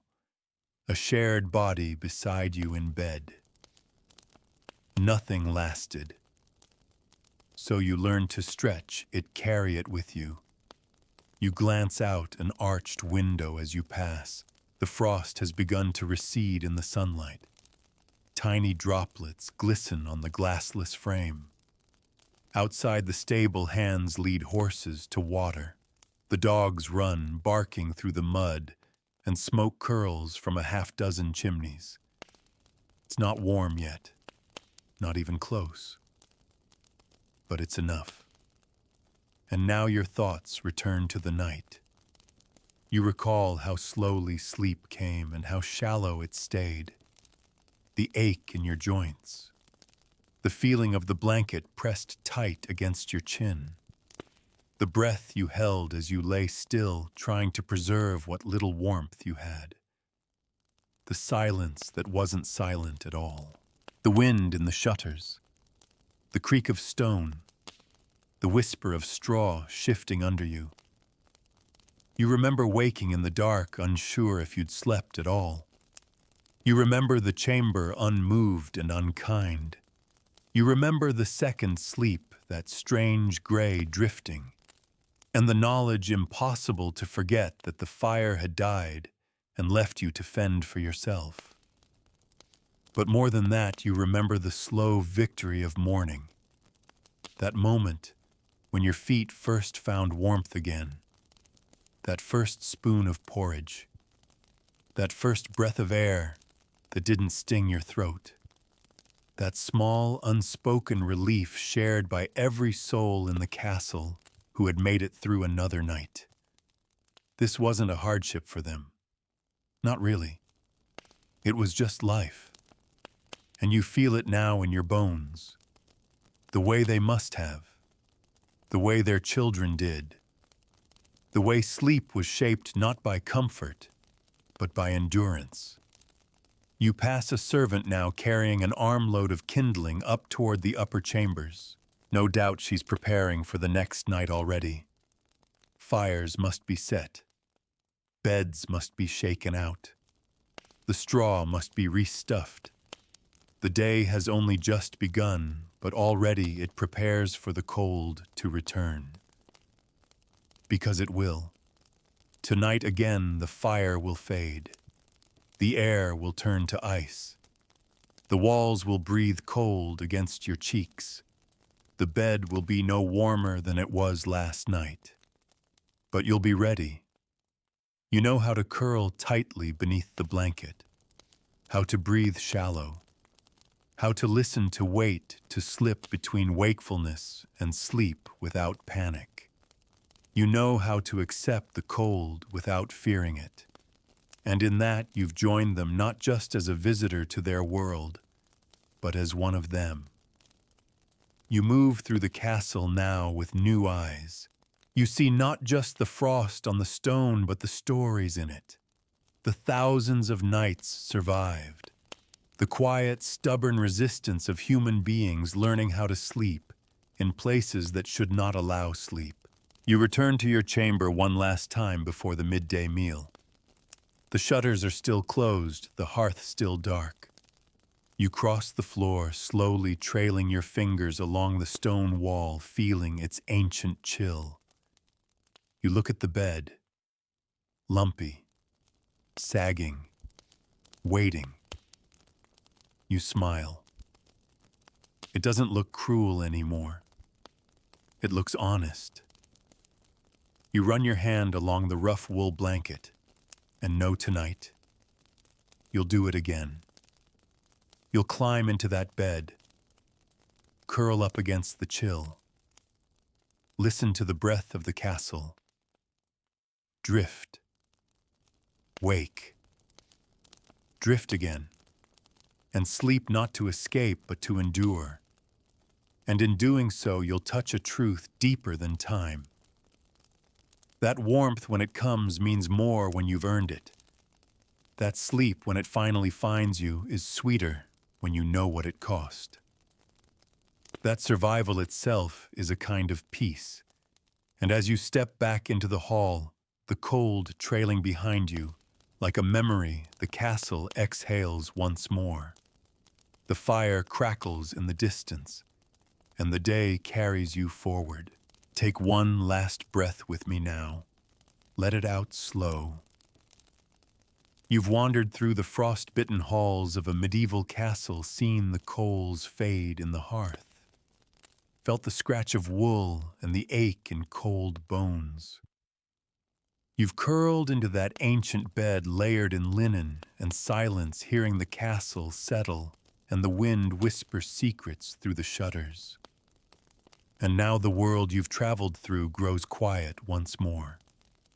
The sounds of footsteps fade. The fire has dimmed to a whisper. The frost outside melts gently in the dawn sun. You've lived their night, their chill, their quiet triumph. And now it's your turn to sleep. Let the stillness of those stone walls settle into your chest. Let your own breath slow, steady, soft. There is no rush now, nothing more to endure. You've already made it. Feel the weight of the blanket, real or imagined, drape over you. Let it hold you. You are warm enough. You are safe enough. You are still. And as the last echoes of the castle fade into silence, your eyes begin to close. Let them. Let the world blur. Let time stretch. Let sleep come. Not in a rush. Not all at once. Just in slow, gentle waves. You've earned this rest. You are not alone in it. You are part of something timeless now. So sleep, traveler. Sleep.